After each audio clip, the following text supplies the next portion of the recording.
Hi everyone, this is audap. Let's check out Shinrai, um, Broken Beyond Despair on xbsx.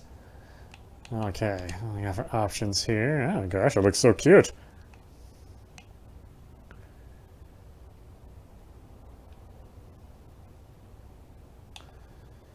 Text speed fast.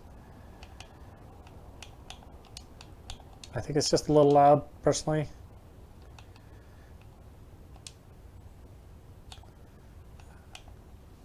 Alright, let's review. Gosatsu, or Gosatsu visual novels.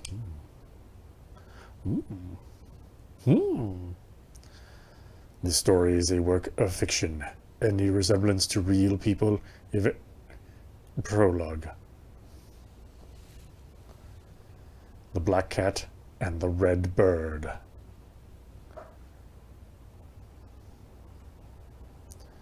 As I closed my eyes, a deep sigh escaped my lips.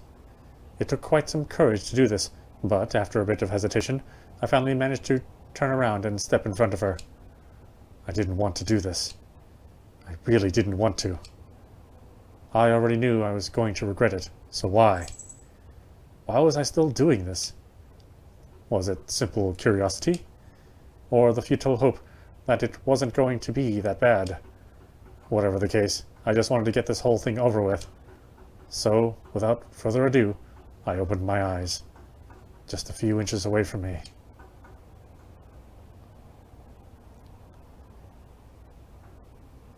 There she was, just walking down the street. A short, somewhat fragile-looking girl with light blonde hair and thick black-rimmed glasses framing her boring gray eyes. I took a moment to carefully examine her from top to toe. When my eyes eventually met with hers again, we kept standing there, wordlessly and motionlessly, staring at each other for what felt like an awkward eternity. Her expression was completely empty and didn't give any insight into her thoughts. From the lifeless indifference lingering on her face, no one would have been able to guess what was going on inside her head. No one but me. I knew all too well what she was thinking right now. In fact, I knew this person better than anyone else in this world. Even though at this very moment, I truly wished I didn't. I mean, she looked so incredibly ridiculous. Just standing next to her would have made anyone cringe in embarrassment. That fuzzy sweater with the long, baggy sleeves. That almost criminally short skirt. Well, thankfully that isn't a crime. I hope. And the whole covered tights choking her thin legs. It truly was an outrageous get-up. However, even worse than the clothes themselves were the appalling accessories. Like that silly bell on her chest. The furry gloves with the long plastic claws. Or the fluffy tail that was glued to her almost non-existent butt. And last but not least, the tiny ears which were attached to her hairband and finally completed the unbelievably lame kitty costume. Seriously, who in the right mind would run around like this? Unless they wanted to be turned into the laughingstock of the town.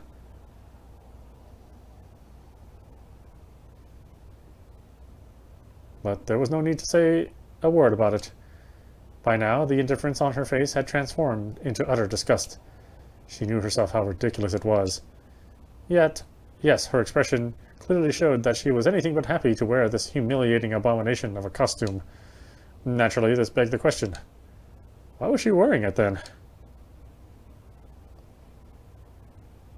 The answer was simple. It was a certain someone's fault.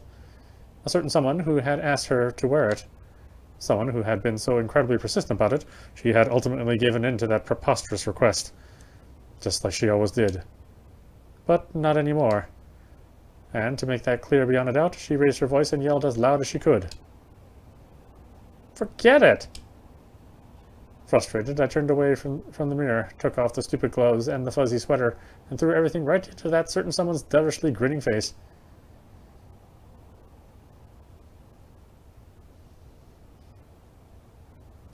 Hey, what are you doing? I am definitely not going to wear this. But why? Do you even have to ask? I must have lost my mind to let you talk me into trying this thing on. Just the idea of me running around in this as is as ludicrous as the outfit itself. Oh, come on. Don't be like that. Shinjuku Dihatsu.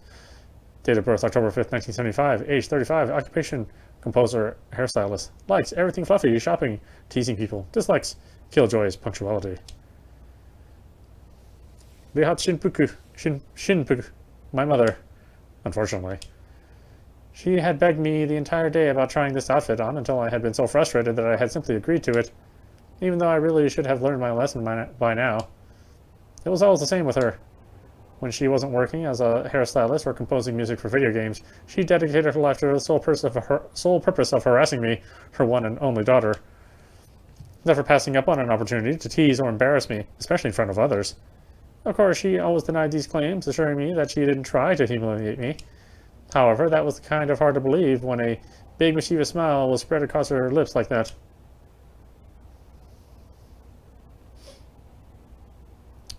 Put it on again. It's not that bad.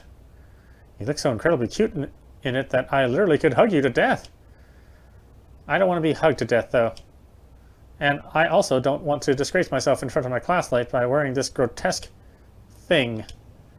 Oh, you're exaggerating. No, I'm not. This is just... It's what? Totally unacceptable.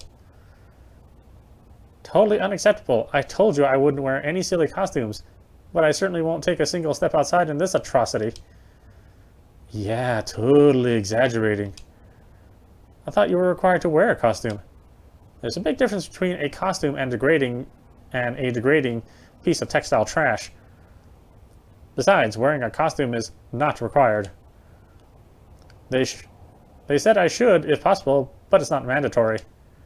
Come on, don't be such a killjoy. I bet everyone else is going to wear a costume. Do you have to be the only one to march to a different drummer again? What the others are doing is irrelevant to me. If they jump off a cliff, I certainly won't follow them. Or would you want me to do that too? Oh, you. Like always, it's impossible to argue with you. Well, what did you expect? Seriously, as a 14-year-old middle schooler, I was long out of that age where I enjoyed this kind of childish nonsense. It was bad enough that I had allowed myself to be persuaded into taking part in this event. However, wearing this horrendous costume on top of it was definitely going too far. You're always such a party pooper. Here, put it on. It'll be fun. For the others, when they're laughing at me. Nah, that's not true. You look cute. Not ridiculous. She had been trying to hide it the whole time, but her quivering lip finally gave away the truth. Not able to hold it any longer, she burst into loud, almost maniacal laughter. Your expression is priceless. At least someone's having fun here. Oh yes, I'm having a blast. Come on, put it on again. No, I should have known better than to try it on even once.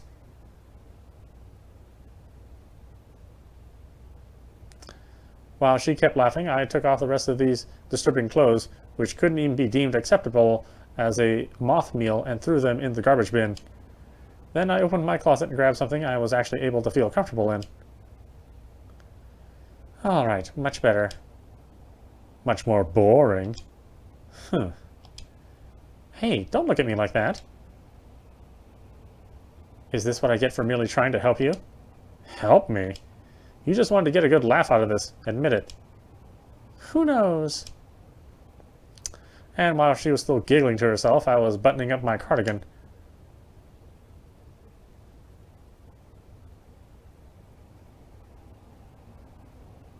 Oh, that's got to be Nobara. I'll go open the door. Should I give her the cat costume? You could take it with you just in case you change your mind, and... No. Okay. Snorting, she zoomed out of my room and continued laughing as she went downstairs. This woman. Nothing in this world seemed to offer her more amusement than her own daughter's misery. Just why had I, of all people, been punished with a mother like her? Oh well, there was no point in getting riled up again.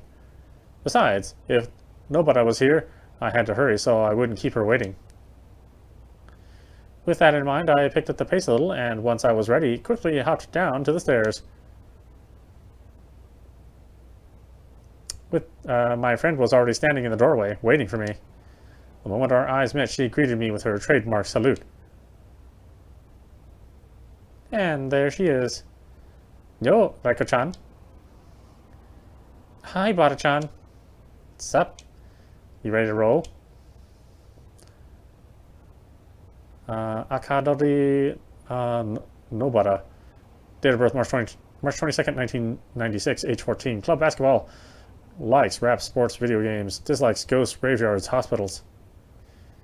Nobara Akadori, my best friend. Due to the relationship between our fathers, we had basically grown up together. So, much more than a friend, she actually felt like a sister to me. As such, she was probably the only person who truly understood me, and with whom I was able to talk about anything and everything. Granted, I had never even made an attempt to get close to anyone else, but with her at my side, I didn't feel the need to. I kind of knew myself that I could be somewhat difficult to deal with, so the fact that she always stuck by me no matter what was something I greatly appreciated, which is why I always made sure to be there for her as well, whenever she needed me.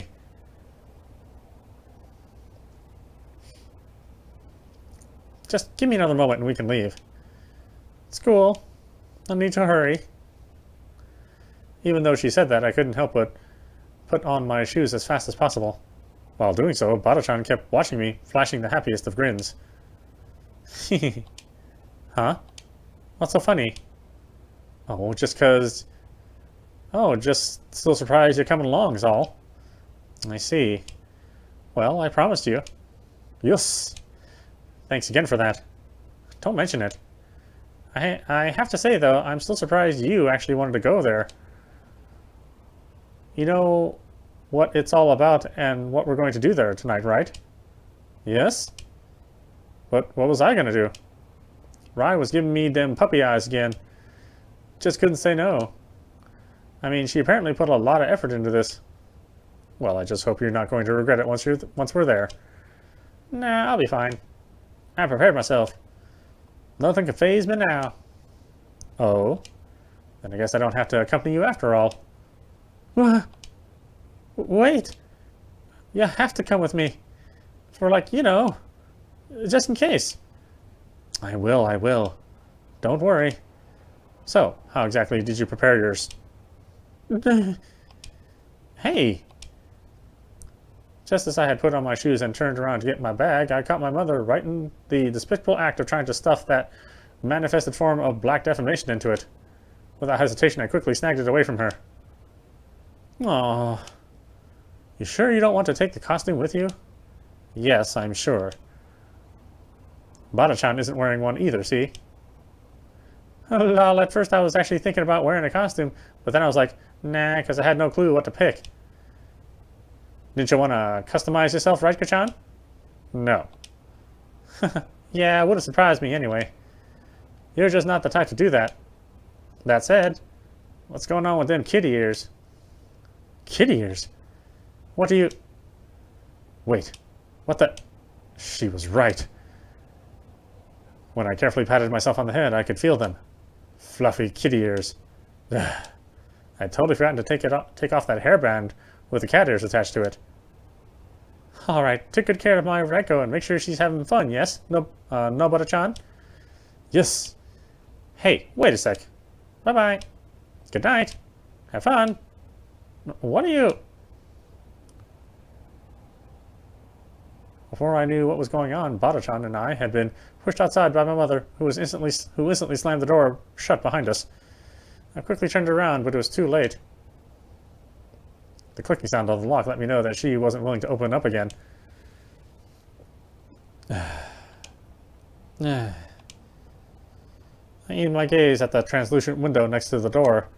Even though all I could see was her silhouette, it wasn't hard to tell that she had once again burst into laughter. That insufferable woman. Had she done this just so she could switch the cat ears with my original hairband, which is still lying on my bed? What the heck was that about? Don't ask. Okay, if you say so. But them ears looks like super cute. I want some too. You can have these. Nah, on second thought, better not. If I put him on, he's completely gonna lose it. With he, Bata-chan was referring to the man who had brought her here, and who was standing right behind us, waiting next to his car. The moment we turned around to him, he quickly sprinted towards us, a grin the size of a watermelon slice carved in the lower half of his face. Yo, yo, my beautiful young ladies. Good evening, Mr. Akadori. Akadori Henjin. Date of birth, July 17th, 1969. Age 41. Occupation, novelist. Likes horror, samurai movies. Dislikes bad drivers, bad riders, badminton. Yes, his name was Henjin Akadori, and, much to her dismay, he was Bata-chan's father. Unlike my mother, who I was sure did it on purpose, he probably didn't intend to cause his daughter so much grief. Although I guess that wasn't much of a consolation to her.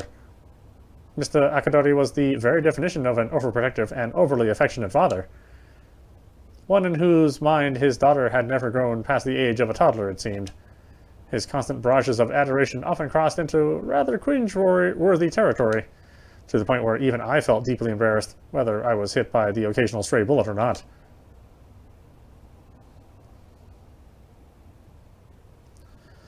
So, how you doing, Reiko-chan? Fine, thank you. That's good to hear. Those kitty ears look totes adorbs, as you kids like to say. As always, your adorableness rivals that of my precious little Nobara-chan. Dad. Ho, ho, ho. Well, Reiko-chan, just throw your bag into the back. Hey, that even rhymed. I did as he told me, and, after depositing my bag inside the car, thanked him once again for driving us. No problem. I'd do anything for my cutie-wooty little darling daughter and his friends. Dad, could you please stop that? At least in front of my friends? Why, don't be embarrassed. Reiko-chan should be used to it by now, eh? Oh, wait, my little sweetie. When he realized Bata-chan was already about to open the door, Mr. Akadori quickly jumped in front of her to open it himself. When he realized, just like a chauffeur, he helped her climb inside. There you go. Hop in, my princess. Okay.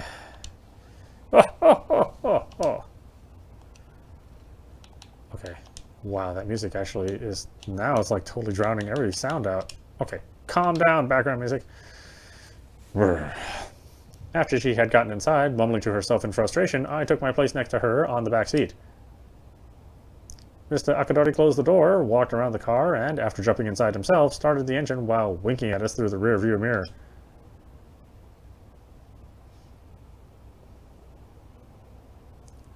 It was no surprise that Bata-chan's mood had suddenly taken a nosedive. In the end, both of us had been punished with somewhat weird and annoying parents. Neither of us was too happy about him taking us to the party. However, since it was held in a resort outside the city, and my own father was busy working, we hadn't had much of a choice but to accept Mr. Akadori's offer to drive us. All right, let's set out on our journey, my little sweethearts. And with that, we drove off into the pitch-black night.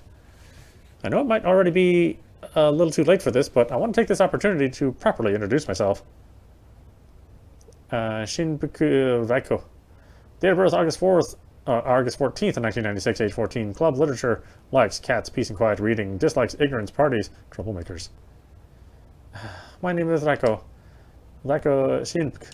A normal middle schooler who tried to mostly keep to herself and who didn't really enjoy parties or the like, and I certainly didn't care for something as silly as the Festival of the Dead.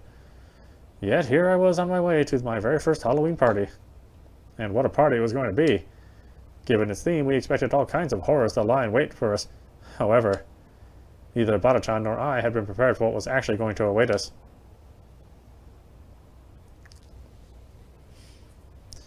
It was certainly going to be a night of the dead.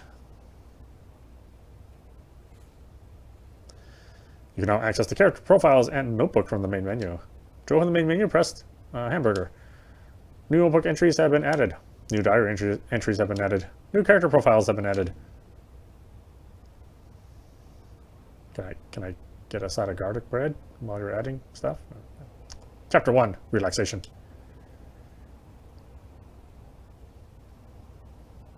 It was already 10 p.m. as we continued following the mountain road under the black night sky. Richly ornamented with an endless variety of twinkling stars, some slightly bigger and shining more vibrant than others, it displayed a melancholic full moon in its center. However, despite this giant white orb hanging above us and bathing everything in its pale, ghostly light, I could barely see anything outside the window. Only a black sea of trees and the irregular shapes of the mountains lined up in the distance. And, of course, the flashing lights of various vehicles passing by at such velocity.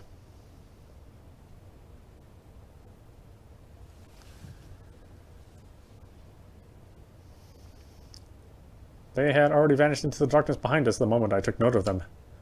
Growing tired of counting the number of cars rushing past us, I turned back to Bada-chan, who was leaning against my shoulder, yawning. She looked as though she was about to fall asleep at any moment, but before I got a chance to ask if she was okay, she quickly rubbed her eyes, righted herself, and smiled at me as if she was perfectly fine. Clearly she was not, but I couldn't really blame her. I would have preferred to lie down in my warm, comfortable bed and get a good night's rest myself, but it was already too late to turn back now. I threw my gaze back out the window once more, sighing with regret. To think I was actually sitting here on my way to that silly party. I still couldn't believe it. If only it had started a little earlier at least. I was nowhere near as tired as Bada-chan seemed to be, but in just about 2 hours it was going to be midnight, and Rai probably expected us to stay up way past that. To her, that was the whole point, since having a Halloween party in the dead of night was better for setting the right mood. To me, however, it only served to make it even more of a hassle. Oh well, at least tomorrow was a Sunday, so I could sleep as long as I wanted. The only thing I really had to worry about was whether the others were going to have too much mischief on their minds.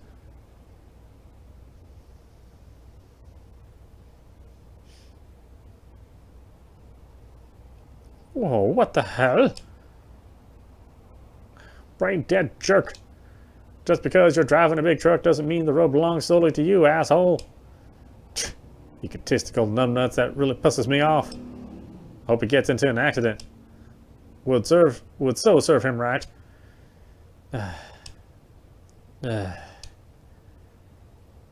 Anywho, I think we should be there soon, my little cuddly bears. So, you said it's going to be a Halloween party, huh? We never did anything fancy like that when I was your age. But is it really going to be alright to have a party in a hotel? I mean, won't you disturb the other guests? I don't know. Rai's dad owns the place and gave us permission, so I guess it'll be alright. I don't think he would have allowed us if it would cause trouble for actual paying customers. Rai planned this whole thing quite some time ago, so I'm fairly certain her father made sure not to have any visitors this weekend. Besides, considering it lies rather isolated in the mountains, it's most likely the kind of vacation resort and not an actual hotel. And since there are no major vacations this time of the year, it's unlikely for a lot of people to have made reservations. It might even be closed. I'll see. Guess that makes sense. So, wait a moment. Doesn't that mean you'll have the entire resort to yourselves? That begs the question, will there be any adults around, or is it just you kids? I mean, my little Rose among only teenagers in an isolated hotel far away from home for an entire night? If some alcohol is going to be part of that equation, I don't want to imagine the possible outcomes. We wouldn't drink any alk, Dad. Rai's dad would never allow that. And we know very well that we're too young for that. Or do you think that's irresponsible? Well, that's not what I mean, my honeycomb. I know I can trust you and Raka-chan. I'm more worried about your classmates. Maybe it'd be better if I stayed overnight as well, and... Forget it. Yeah, to be a good dad and just drive back home, right? Besides, you really think Rai's dad would leave her unattended? She's more pressing to him than his entire fortune. Of course, there'll be adults around to make sure we ain't doing nothing stupid. Of course, that was a lie. Bada-chan knew as well as I did that not a single person over the age of 15 was going to be there. Only the two of us and our classmates. However, it was better not to give Mr. Akadori even the slightest excuse to stay with us. Not unless we wanted to experience a true cringe-mare of a night. I don't know. Come on, Dad. You're saying you don't trust me? No. Of course I trust you. It's just... well... When he looked through the rearview mirror into Bata-chan's eyes, the blood instantly drained from Mr. Akadori's face, and he broke into a cold sweat. His ardent love for his daughter was also his biggest weakness. There was nothing he feared more than upsetting her, which is why he usually treated her like a goddess, and, the moment he noticed she was unhappy, tried to appease her. In situations like this, he was willing to do anything at her command, and Bata-chan was fully aware of that. Others would have probably taken advantage of it, but she wasn't that kind of person. Still, every now and then, it proved quite useful to hold such power over one's father. I see how it is. Well, in that case, I just won't talk to you ever again. What? Well, Mousy, you can't do that to me. I'm just worried about you. I don't want anything to happen to my little cream puff. Hey, you weren't serious about that, were you? Please don't do this to me. No, Bata-chan? All right. Powerless, all he could do was let out a deep sigh, as he realized he had no choice but to resign. I promise I'll drive right back home after I've dropped you off, all right? All right. And with Bata-chan smiling again, a big wave of relief seemed to have washed over her father's face. I honestly felt kind of sorry for him, but having Mr. Akadori around would have been far too awkward and embarrassing for obvious reasons, so... Anywho, I just remembered. Weren't you supposed to wear costumes? That's what Riley wanted us to do, but I'm too old for that childish nonsense. Oh, it's so like you to say such a thing, Daika-chan. You sure enjoy acting all grown up, don't you? Rather than acting, I personally wanted to believe myself to be rather mature for my age. However, I had long come to terms with the fact that he simply didn't take me seriously, which sadly didn't really lessen the blow of such remarks. How about you, my heartache-inducing sweetie pie? You sure you don't want to wear that pink unicorn costume I picked for you? Dear Lord, Dad. No. Pink unicorn costume? Suddenly that hideous cat costume Mom had tried to impose on me didn't seem so bad. I told you I ain't gonna wear some kitty cost like that. Besides, this is a horror-themed party, not a unicorns, and unicorns ain't scary. Oh, that's what you said, Miss Kissapoo, but wait until you read my new book. He probably expected us to inquire about the horror novel he was currently writing, but Bata-chan and I knew better than to open Pandora's box, and so remained silent. Which turned out to be not the wisest idea either, as it resulted in the assumption that we were too scared to hear about his killer unicorn, thus unleashing another volley of devastating remarks about how adorbs we were. Fortunately, though, before my pride could receive another critical hit. Oh, look, we're already here. Thank God. I'm into that. There were no words to describe how glad I was that after this somewhat humiliating journey, we finally reached our destination.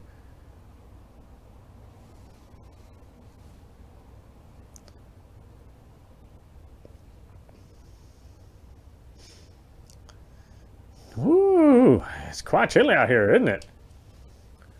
When I hopped outside the car, the cold air struck me like a bolt of lightning, causing my body to vibrate violently. Quite chilly was quite an understatement. The inside of a freezer was a summer paradise compared to this. As my head sunk between my shoulders, my arms automatically slung themselves tightly around my thin body, trying to keep it warm. All well-meant yet utterly futile gesture, or a well-meant but a well-meant yet utterly futile gesture. If only I could have brought my jacket with me. But thanks to a certain someone who had thrown us out before I had been able to grab it, I was experiencing what it felt like when the blood in your veins slowly begins to freeze. Mr. Akadori was shivering as well, and puffed out tiny little steam clouds, fogging up his glasses. Other than that, however, he didn't seem too affected by the low temperature. Bata-chan, on the other hand, I could literally see the warmth getting sucked out of her cheeks. Cole's icy touch seemed to have slapped her even harder than me. She looked wide awake now. All right, my little snuggle-muffins, here you go. Mr. Akadori heaved our bags out of the car trunk and handed them over to us. While doing so, he took the chance to recite the usual things parents like to preach to their children in moments like this. Don't do anything stupid. Don't forget to call. Don't drink any alcohol. And so on and so forth. So much for his "I know I can trust you" just a couple of minutes ago. Anyway, he proposed once again to stay and assured us we wouldn't even notice his presence. But Bada-chan only had to give him an annoyed glance and he quickly dropped the idea. A little disappointed, but still smiling, he winked at us one final time before jumping back into his car and leaving the parking area just a moment later.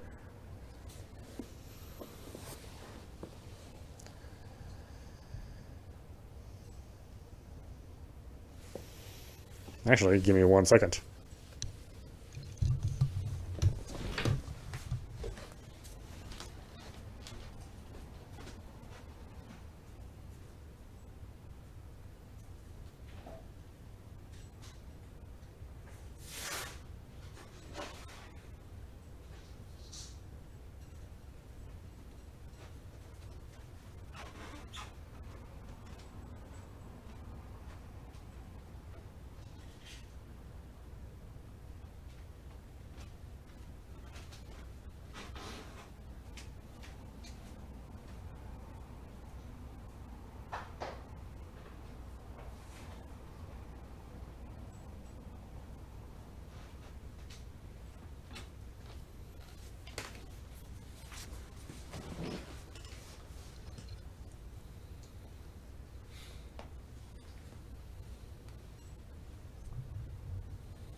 We waited until the red backlights were swallowed by the darkness, just to make sure he was actually driving home and not secretly trying to stay. Once we had confirmed he was gone, Bada-chan and I nodded at each other, turned around, and made haste for the resort. Neither of us wanted to spend a second longer than needed out in this cruel cold.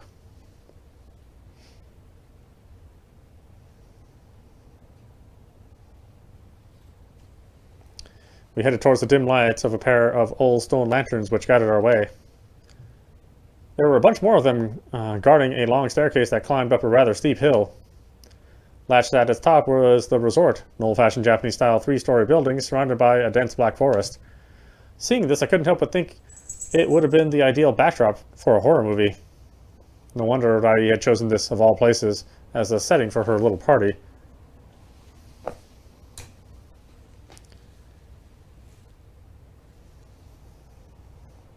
Following the lantern lights, we rushed past countless eerily shaped trees until we eventually reached the huge wooden front doors of the resort. There was a big sign hanging above them. Fading letters on it read, Miyamoto Mountain Resort. After just a quick glance at it, I slammed my thumb into the small metal button to ring the bell.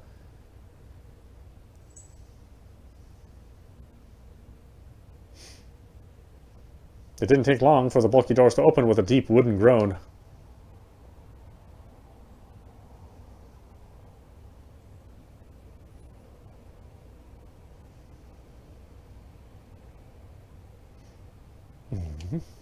Nothing.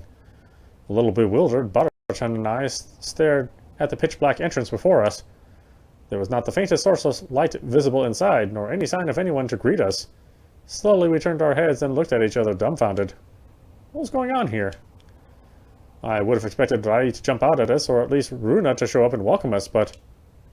Wait. Before I was able to wonder about this oddity anymore, I suddenly heard something.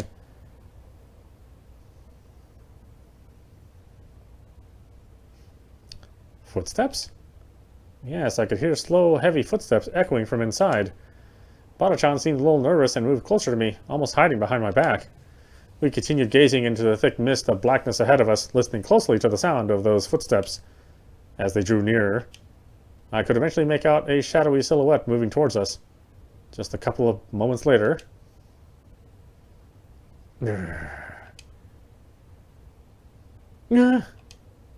Rai? That you? Yeah. What the hell? Rai? Yeah. Ooh. Yes, that was undoubtedly Rai. Her blood-covered arms raised high, she continued to stumble towards us, moaning in a deep, rough voice. Bada-chan tried calling out to her a few times, but it didn't seem like she was listening. And when she finally moved her blood-smeared lips to speak... Brains. Brains. Daiko-chan! Nobura-chan! I'm gonna eat your brains! Hee. Huh? Before I even got a chance to react to this weird statement, Rai had suddenly thrown herself at me, pressing me so hard against her soft, well-endowed chest that my ability to breathe was temporarily disabled. The moment she finally stopped squeezing my abdominal organs up to my chest, I gasped out for air and watched Bada-chan suffer the same fate as me. Happy Halloween! What you doing, Rai? You trying to kill us? Oops. Realizing she might have gone a little overboard with her passionate greeting, Rai began scratching the back of her head in embarrassment as Bada-chan and I slowly recovered from our near-death experience. Sorry. Guess I overdid it a little there. I'm just so glad you two actually came. To be honest, I was a little worried you wouldn't show up. I mean, when I first asked, you two didn't seem too eager to come, and you never came to any of my other parties, so... Well, there's the first time for everything. And we promised you we'd come, so... I sure would have been disappointed if you hadn't shown up, but I hope you didn't have to force yourselves. I want everyone to have fun, after all. Well, I still wasn't too thrilled to actually be here and would have rather returned home, but of course there was no way I could tell her that. I felt a little bad for even thinking that way, but in the end I just preferred being by myself, enjoying my peace and quiet. Big parties and lots of people simply weren't my thing. Nevertheless, I had to admit, seeing Rai so incredibly happy now did make me feel at least a little glad I had come. Anyways, what do you guys think about my costume, huh? Her blood-stained hands resting on her hips, she spun around, proudly presenting herself to us from every angle. The makeup was pretty well done. Maybe a little too well. Do I look horrifying, or do I look horrifying? Well, all I can say is that you scared the hell out of me. That's good enough, then. Anyway, speaking of costumes... Daiko-chan, those ears... They're super cute. Ugh. Ah, that was right. Those accursed cat ears. They were still stuck on top of my head. I had totally forgotten about them until now. I didn't think you were the type to wear something like that. I know, right? But they sure do suit her. Indeed. You look so cute that I could literally hug you to death. Slowly, Rai came closer. Like a lecherous old man, she raised both hands, her fingers eerily moving like spider legs. I suddenly felt threatened, but the moment I tried turning around, and running for my life, she slammed me against her chest, cutting off my air supply once more. Gotcha. No getting away from me.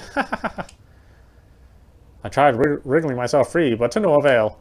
My frail body was no match for Rai's strong arms. Only when Bada-chan mentioned my face turning the same lifeless color as her makeup, Rai finally let go, sparing me a catastrophic fate. A little different when it's spelled out like that. Oops. Sorry. You alright, Raka-chan? Yes. Apart from feeling like all my bones had been crushed, that was. Black cat ears, huh? Well, that's not really what I meant when I told you guys to dress up Halloweenishly, but I doubt you're carrying your actual costumes inside your bags and plan to get changed once inside, do you? Nah, sorry. We didn't bring any costumes. Aw. Well, I expected as much. But I guess I'll let it slide just this once. Because those ears are so incredibly cute and I'm super happy you came in the first place. Especially you, Raiko-nyan. Yes, I'm totally gonna call you that from now on. Yeah?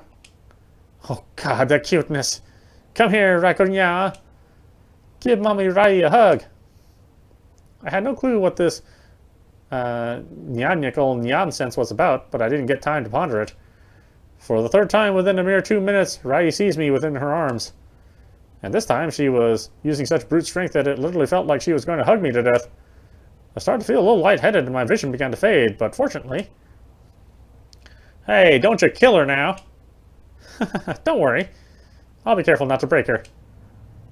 I want to give her I want to hug her a million more times tonight, so I can't afford to destroy her yet. As I tried to fill up my flattened lungs with air again, I couldn't help but think I Might have been better if she had just destroyed me now. I was already feeling like an abused plush toy, and the prospect of this torture continuing for the rest of the night was, well, not very nice. Miyamoto-san, isn't it about time we let our guests inside?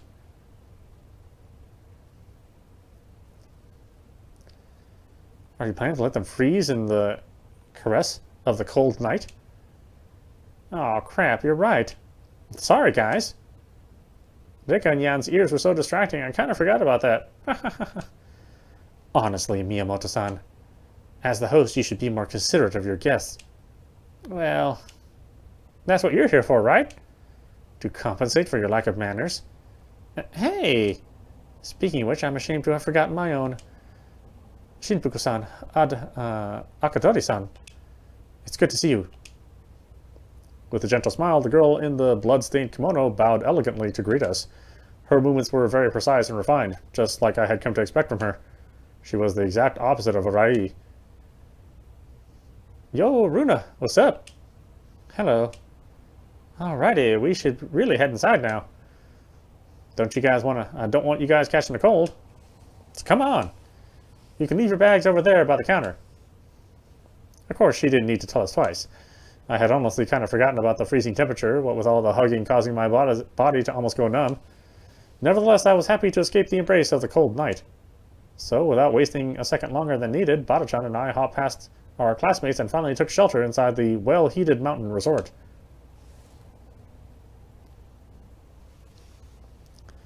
After putting my bag down near the counter and exchanging my shoes with a pair of indoor ones provided by the resort, I glanced around the room as the blood in my veins gradually regained an appropriate temperature. The reception was rather small and sparsely decorated, with a couple of decorative plants and old-fashioned paintings of rivers, mountains, and mindlessly slapped onto its walls. What actually grabbed my attention was the most was the number of available lockers. Apparently, this place was made to hold a maximum of 50 guests at a time. And for an isolated mountain resort, that was much more than what I had anticipated. Once again, we're happy to see you. Welcome to the Miyamoto Mountain Resort. This time, both of them bowed to formally welcome us, even though Runa had to give Rai a little reminder via an elbow poke. Those two really were like night and day. Miyamoto Rai, date of birth October 2nd, 1995, age 15, club soccer, likes girl talk, horror, parties, surprises, taiko, dislikes harem anime studying. Hikari Runa, date of birth July 29th, 1995, age 15, club calligraphy, likes cooking, formalities, kimonos, dislikes bad manners, gossip.